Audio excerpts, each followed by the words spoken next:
Hey everybody, Christian from Treasure Town here. Today we're going to be talking about what's going on with the coins. Should we discontinue the penny? Should we discontinue even more coins than that? I'm a veteran coin dealer. I sell tens of thousands of coins per year, and a lot of my friends and family had asked me, as well as people in the comments, so I was just like, hey, I should probably make a full video and use this as a time to explain how we could reimagine some of our coins and talk a little bit about the history, because I feel like we should have discontinued the penny a long time ago, and it doesn't make any sense to me that we are still striking them.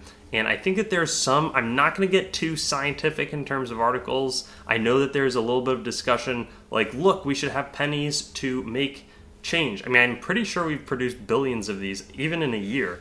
I should fact check myself there.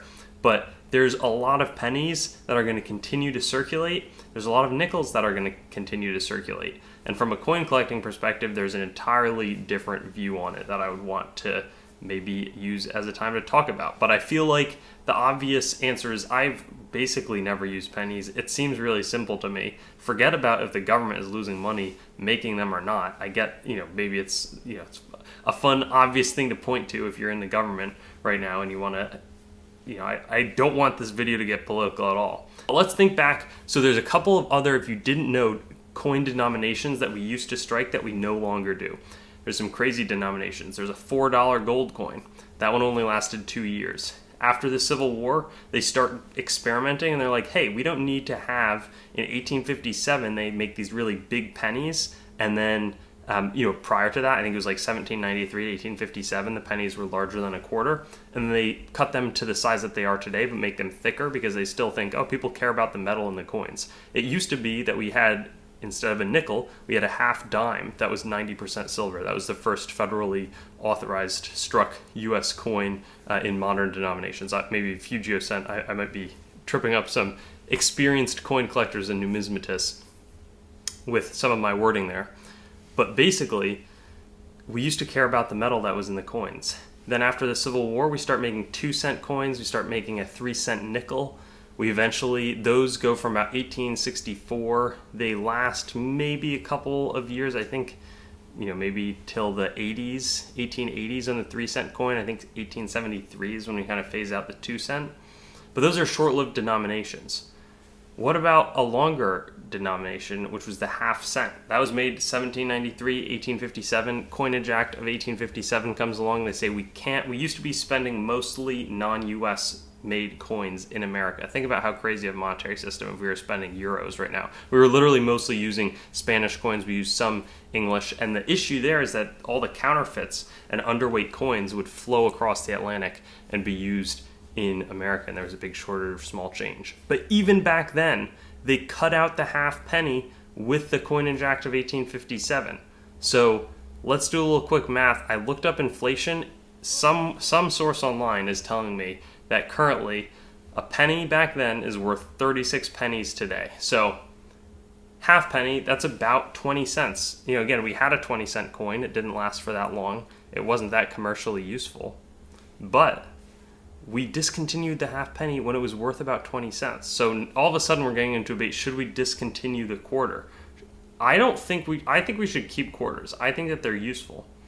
But I think that there's a pretty reasonable argument for not only taking away the penny, but also taking away the nickel. I think people can probably round to 10 cents in cash-based transactions. There's a whole other debate, which maybe is a little more in the politics and like concern about, could be a conspiracy on, are we moving away from a cash-based society? But the fact is, a lot of the coins have been produced in such mass quantities that I don't think it would be an issue when nickels also cost like 13 or 14 cents to produce, to go with the penny disappearing, as does the nickel. And I think the fun thing is that we can then make a bunch of, like, half dollars have also been around since the beginning.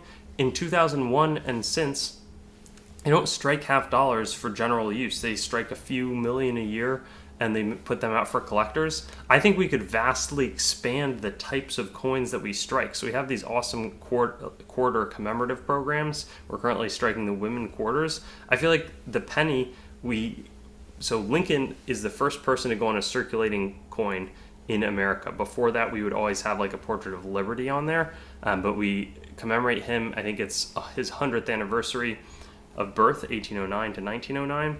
2009 is his bicentennial, 200th anniversary. So they put 4 different reverse types. I'm thinking of like Lincoln's birthplace, and I'm pretty sure there's like a memorial, and there's 4 different designs. I forget all of them, but I think that we could do a ton of different interesting commemorative coins. I also think that this is a great time that there's awareness about American coinage. I think that we could bring back some of the fantastic silver classic commemoratives and the old die making process. This is a little bit further out, but make some pattern coins that I don't know who we would give them to.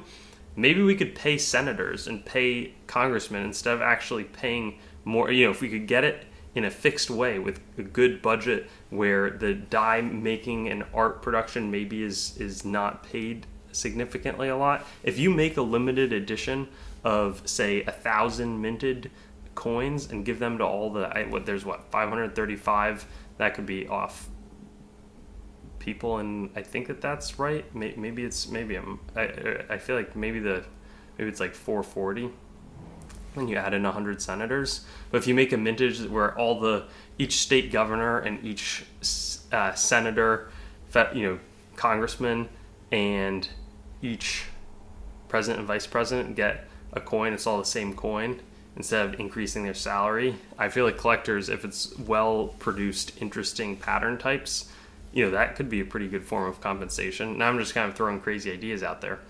But I just really don't think that these are coins, practically speaking, that we need. If we have an abundance of quarters and dimes, we should be able to get to the nearest 5 cents, as well as the fact that there's mostly electronic transactions and that there's a ton of coins that exist, and they're going to stay legal tender. So you could go and spend a 3-cent coin. Even if it's really worn, you're probably losing $10.